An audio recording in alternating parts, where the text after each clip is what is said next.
Olá, a paz do Senhor Jesus. Eu sou o pastor Silas Daniel e hoje nós vamos trazer uma reflexão bíblica sobre o cristão, as enfermidades e a cura divina.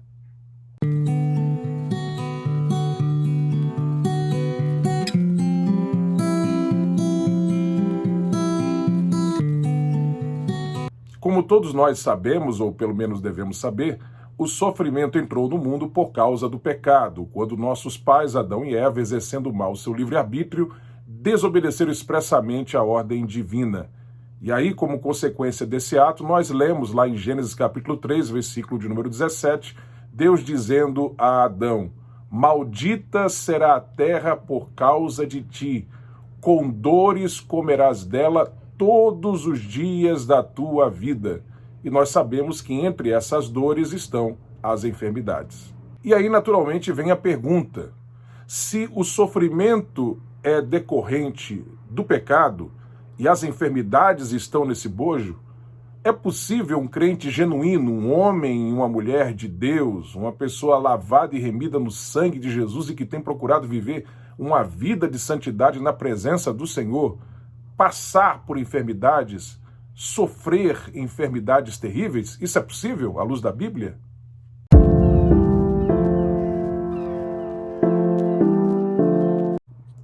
Sim, é mais do que possível. O livro de Jó, por exemplo, trata dessa questão. A Bíblia diz que Jó era um homem sincero, reto e temente a Deus e que desviava-se do mal, mas foi ferido por uma chaga maligna mesmo assim.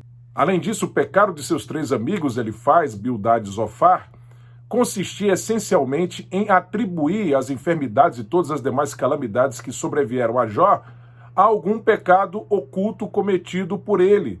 Porque na teologia equivocada desses três amigos de Jó, uma pessoa que era temente a Deus, uma pessoa que era fiel a Deus, não poderia passar por enfermidades e calamidades de forma alguma. Muitas outras passagens bíblicas condenam esse erro popular, propalado aqui no Brasil pela teologia da prosperidade, que tem como sua progenitora a confissão positiva. Entre esses textos está Salmo 34, versículo 19, que assevera não apenas que o justo sofre, mas que muitas são as aflições do justo. O crente sabe dessa verdade não apenas porque a Bíblia o afirma, mas porque ele a constata em sua vida, em sua experiência diária. E quando o salmista Davi diz na sequência do texto de Salmos 34 que o Senhor o livra de todas, ele não está aí querendo dizer que essas aflições, na verdade, são uma farsa na vida do crente. Não, senão estaria se contradizendo na mesma fala. O que ele está dizendo é que quando as aflições vêm sobre a vida do crente, ele não está sozinho. O Senhor está com ele no meio da adversidade para fazê-lo superar e vencer essas aflições. Ou seja, ele é preservado por Deus, ele é sustentado por Deus no meio da adversidade. O próprio Jesus, respondendo aos seus discípulos no episódio da cura do cego de nascença, se opôs a essa teologia absurda de que todo tipo de sofrimento seria resultado direto de um pecado pessoal, quando disse: nem ele pecou, nem seus pais, para que ocorresse isso com ele.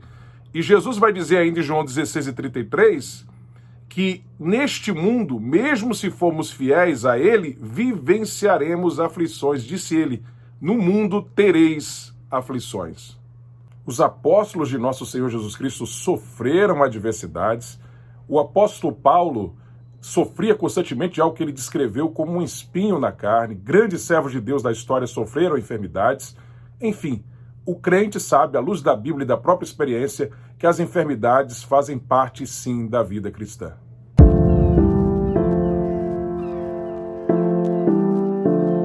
Enfim, o sofrimento faz parte da nossa realidade aqui, a realidade a qual estamos sujeitos, e da qual, mesmo sendo filhos de Deus, não temos como nos desvencilhar enquanto estamos sob as limitações desse mundo decaído e dos nossos corpos imperfeitos.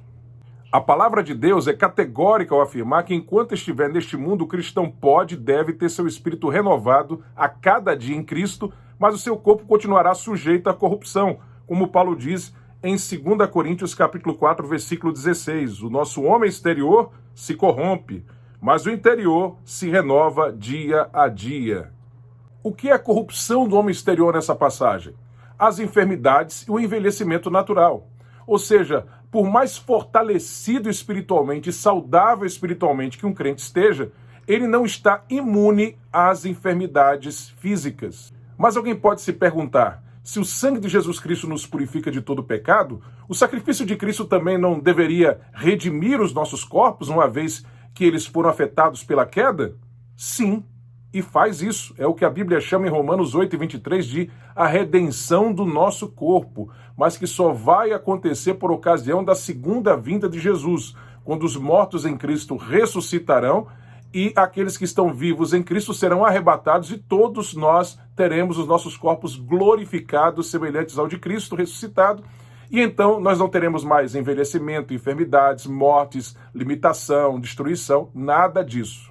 Agora, se o fato de nós sermos perdoados e aceitos por Deus através de Cristo não implica isenção de enfermidades e adversidades aqui na Terra, por outro lado, o fato de nós estarmos em Cristo faz com que nós tenhamos à nossa disposição assistência divina para suportarmos, vencermos e superarmos as adversidades. Em 2 Coríntios capítulo 4, versículos 8 e 9, o apóstolo Paulo diz: em tudo somos atribulados, mas não angustiados, perplexos, mas não desanimados, perseguidos, mas não desamparados, abatidos, mas não destruídos. Em Romanos 8:26, Paulo diz ainda que o Espírito Santo nos ajuda nas nossas fraquezas. E, nesse mesmo capítulo, nos versículos de 35 a 39, ele diz: quem nos separará do amor de Cristo? A tribulação, ou a angústia, ou a perseguição, ou a fome, ou a nudez, ou o perigo, ou a espada? Como está escrito, por amor de ti somos entregues à morte todo dia, fomos reputados como ovelhas para o matadouro. Mas em todas estas coisas somos mais do que vencedores por aquele que nos amou, porque estou certo de que nem a morte, nem a vida, nem os anjos, nem os principados, nem as potestades, nem o presente, nem o porvir, nem a altura, nem a profundidade, nem alguma outra criatura nos poderá separar do amor de Deus que está em Cristo Jesus, nosso Senhor. Deus nunca prometeu aos seus filhos uma viagem tranquila, sem turbulência. Ele promete, sim, uma chegada em segurança. Isso é ressaltado, por exemplo, nas palavras do próprio Jesus em João 16:33, quando ele diz: no mundo tereis aflições, mas tende bom ânimo, eu venci o mundo. Quando ele diz, no mundo tereis aflições, ele está dizendo, a viagem vai ter turbulência. Mas quando ele conclui dizendo, mas tende bom ânimo, eu venci o mundo, ele está querendo dizer que a nossa chegada com certeza será em segurança. Quando fala sobre a revelação do novo céu e da nova terra onde habitaremos, o apóstolo João registra em Apocalipse 21, versículo de número 4, e Deus limpará de seus olhos toda lágrima, e não haverá mais morte, nem pranto, nem clamor, nem dor, porque já as primeiras coisas são passadas. Se algum cristão reivindica para si, diante de Deus, aqui na terra, uma vida sem sofrimentos e adversidade, ele está simplesmente pedindo o impossível. Mais do que isso, ele está se esquecendo da razão pela qual Jesus morreu na cruz. Jesus não morreu na cruz para transformar a terra em céu, para transformar a terra num paraíso, ou para fazer com que nós vivêssemos na terra confortavelmente ou incolumemente. Não, ao contrário, aqui não é o nosso destino final. 2 Pedro capítulo 3, versículo 7, diz que os céus e a terra que agora existem, pela mesma palavra se reservam como tesouro e se guardam para o fogo, até o dia do juízo e da perdição dos homens ímpios. E o versículo 10 reforça: os céus passarão com grande estrondo e os elementos ardendo se desfarão, e a terra e as obras que nela há se queimarão. Aliás, uma das razões pelas quais Deus permite o sofrimento na vida dos crentes, em vez de suspender sempre as dores, é justamente para fazê-los recordar o fato de que eles estão vivendo como peregrinos aqui na terra, que a terra não é o destino final do crente e que ele tem que estar apegado aos céus. Diz Paulo em 2 Coríntios capítulo 5, versículos 1 e 2, porque sabemos que se a nossa casa terrestre deste tabernáculo se desfizer, temos de Deus um edifício, uma casa não feita por mãos, eterna nos céus, e por isso também gememos, desejando ser revestidos da nossa habitação, que é do céu. O crente tem que viver aqui sempre tendo como perspectiva o céu. Jesus disse seu duro discurso sobre o pão da vida, em João capítulo 6, versículos 26 e 27, na verdade, vos digo que me buscais não pelos sinais que vistes, mas porque comestes do pão e vos saciastes. Trabalhai não pela comida que perece, mas pela comida que permanece para a vida eterna, a qual o Filho do Homem vos dará, porque a este o Pai, Deus, o selou. Então é errado o crente desejar e pedir bênçãos materiais? Claro que não. A Bíblia diz que o Senhor promete conceder bênçãos aos seus filhos aqui na terra. Agora, sempre segundo a sua soberana e perfeita vontade. Essas bênçãos materiais não devem ser fins em si mesmas e nem devem ser a tônica da vida cristã. Elas devem ser vistas como bônus, como as demais coisas que nos são acrescentadas, como Jesus afirma em Mateus 6,33, no seu célebre Sermão da Montanha. Da mesma forma, Deus promete curar enfermidades, como nós vemos em Marcos capítulo 16, versículo de número 18. Mas isso significa que ele vai curar todas as enfermidades que nós orarmos para que ele as cure? Não, o próprio Jesus disse que havia muitas viúvas em Israel no tempo de Elias, quando o céu foi fechado por 3 anos e meio, e houve uma grande fome em toda a terra. Contudo, Elias não foi enviado a nenhuma delas, senão a uma viúva de Sarepta, na região de Sidom. Também havia muitos leprosos em Israel no tempo de Eliseu, o profeta, todavia, nenhum deles foi purificado, somente Naamã. Isso está em Lucas 4, 25 a 27. Deus nos atende conforme a sua soberana vontade, como nós lemos lá em 1ª Epístola de João, capítulo 5, versículo de número 14. E nós devemos sempre estar lembrados que a vontade de Deus é boa, perfeita e agradável, como nós lemos lá em Romanos capítulo 12, versículo de número 2. E que, às vezes, quando Deus está agindo, nós não estamos entendendo a sua forma de agir, mas, posteriormente, nós vamos entender, como Jesus disse em João capítulo 13, versículo de número 7. Em síntese e ao lume das Escrituras, o cristão deve estar ciente de que, em primeiro lugar, a enfermidade não é uma normalidade da vida dos servos de Deus. Segundo, o Senhor ainda hoje cura enfermidades. E terceiro, isso não significa que ele curará todas as vezes que orarmos pedindo que o faça. A nós cabe apenas pedir com fé, crendo em sua palavra. Mas alguém ainda pode insistir. Não seria uma contradição o crente viver, experimentar enfermidades, uma vez que nós lemos dos versículos 4 e 5 de Isaías 53, que Jesus levou sobre si todas as nossas enfermidades? Tem gente que explica esse versículo dizendo que ali o termo enfermidade se refere a enfermidades espirituais, mas isso não é verdade. O texto de Mateus, capítulo 8, versículos 16 e 17, associa nitidamente as enfermidades físicas a esse texto. Está escrito: e chegada a tarde trouxeram-lhe muitos endemoniados, e ele, Jesus, com a sua palavra expulsou deles os espíritos e curou todos os que estavam enfermos, para que se cumprisse o que fora dito pelo profeta Isaías, que diz: ele tomou sobre si as nossas enfermidades e levou as nossas doenças. Inclusive, o texto que aparece no original hebraico dessa passagem de Isaías 53 se refere claramente a enfermidades físicas e espirituais, a enfermidades físicas e espirituais como um todo. Bem, sendo assim, então por que o crente sofre enfermidades se Jesus levou sobre si todas as nossas enfermidades? Ora, o fato de Jesus ter levado sobre si na cruz os nossos pecados não significa que hoje nós não temos a possibilidade de pecar. Da mesma forma, o fato de Jesus ter levado sobre si as nossas enfermidades na cruz não significa também que hoje nós não temos mais a possibilidade de enfermar. O fim das enfermidades e o fim da possibilidade de pecar só serão possíveis quando nós estivermos na eternidade. Esse é o resultado final da obra da salvação. Por quê? Porque quando estivermos na eternidade não teremos mais uma natureza pecaminosa, nem teremos o nosso corpo sujeito a essas limitações de hoje, porque nós teremos um corpo glorificado. Amém? Portanto, estar livre do pecado não significa impecabilidade. E direito à cura divina não significa nunca mais poder enfermar. Sobre a origem das enfermidades, nós encontramos pelo menos 7 procedências. Elas podem ser decorrentes diretamente de comportamentos nossos, podem ser resultado de fatores genéticos, podem ser fruto, de forma geral, das circunstâncias naturais a que estamos sujeitos neste mundo, podem ser resultado de ação maligna, podem ser uma sentença divina, podem ser um mal de origem psicossomática, ou podem ser efeitos naturais do envelhecimento do corpo. Enfermidades decorrentes do nosso comportamento são aquelas que decorrem de abuso da alimentação ou de um péssimo estilo de vida. Quando nós, por exemplo, comemos sal demais, açúcar demais, gordura demais, temos uma vida sedentária, sem atividades físicas, ou nós nos esforçamos demais fisicamente. quando a pessoa fuma, quando a pessoa bebe, quando ela tem uma vida promíscua sexualmente, tudo isso acaba resultando em males para o nosso corpo. E a Bíblia nos diz que o nosso corpo é templo do Espírito Santo e que por isso nós devemos cuidar dele. Se nós não fizermos isso, a fatura vai chegar.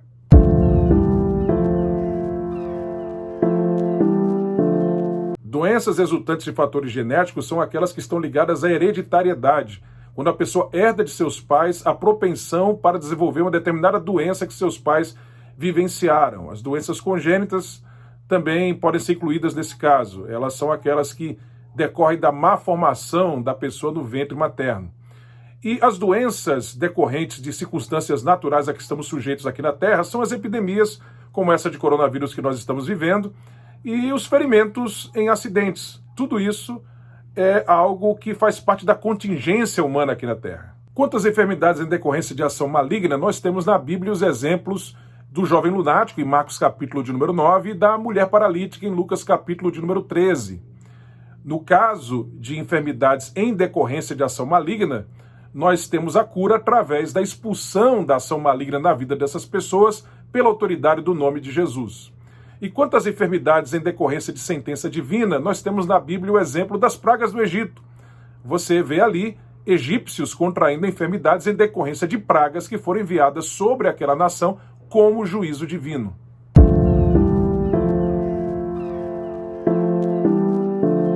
As doenças psicossomáticas, por sua vez, são aquelas ocasionadas por problemas emocionais. Por exemplo, angústia, depressão, estresse, sentimento de culpa. Tudo isso pode resultar em queda de cabelo, em irritação na pele, em úlcera, em gastrite, em dores no corpo, em impotência sexual, até mesmo em paralisia. Nesses casos, você tem que tratar o problema emocional e uma vez o problema emocional resolvido, os problemas do corpo vão cessar. Geralmente, pastores ou psicólogos cristãos são as pessoas mais indicadas para poderem tratar pessoas que estão vivenciando esse tipo de problema. Aconselhamento espiritual, oração e meditação na palavra de Deus são importantíssimos nesse processo de cura. Por fim, temos também as doenças que são decorrentes do desgaste natural do corpo, isto é, são decorrentes do envelhecimento. Lembrando também que há aquelas enfermidades que, além de serem fruto da contingência humana, são permitidas por Deus na vida da pessoa para que mais à frente o nome do Senhor seja glorificado na vida dela. Por exemplo, como nós vemos lá em João capítulo de número 9, quando Jesus vai curar um cego de nascença. Ali, Jesus afirma explicitamente que aquela enfermidade foi permitida na vida daquela pessoa para que o nome do Senhor fosse glorificado na vida dela mais à frente, o que realmente aconteceu.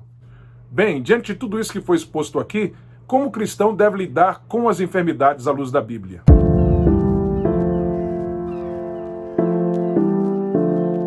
Em primeiro lugar, ele deve reconhecer que as enfermidades fazem parte da nossa vida aqui na Terra.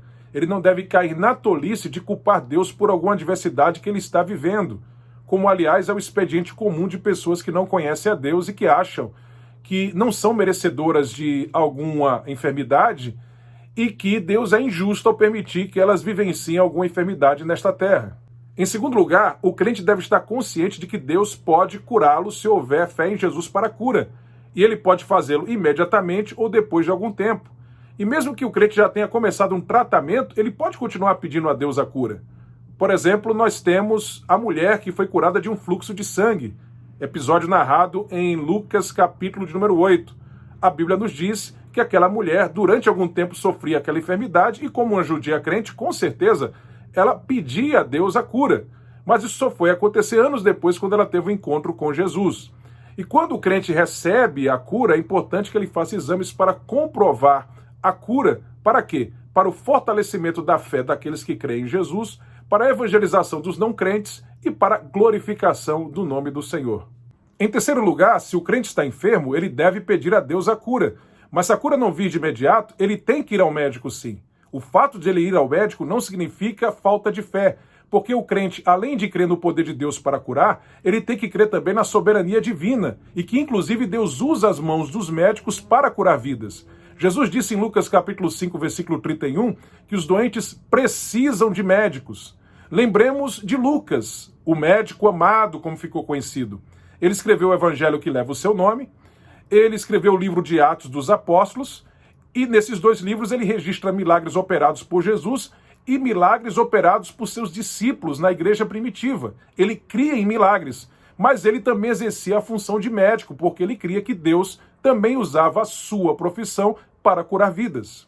Em 4º lugar, o cristão deve aprender a confiar em Deus em meio à dor, lembrando as palavras do salmista: o Senhor assiste no leito da enfermidade, na doença tu lhe afofas a cama. Salmos 41, 3. Em 5º lugar, a Bíblia nos diz que as tribulações que nós experimentamos nos capacitam para ajudar pessoas que estão sofrendo como nós. Paulo diz em 2 Coríntios capítulo 1, versículos 3 e 4: Bendito seja o Deus e Pai de nosso Senhor Jesus Cristo, o Pai das misericórdias e o Deus de toda consolação, que nos consola em toda a nossa tribulação, para que também possamos consolar os que estiverem em alguma tribulação, com a consolação com que nós mesmos somos consolados de Deus.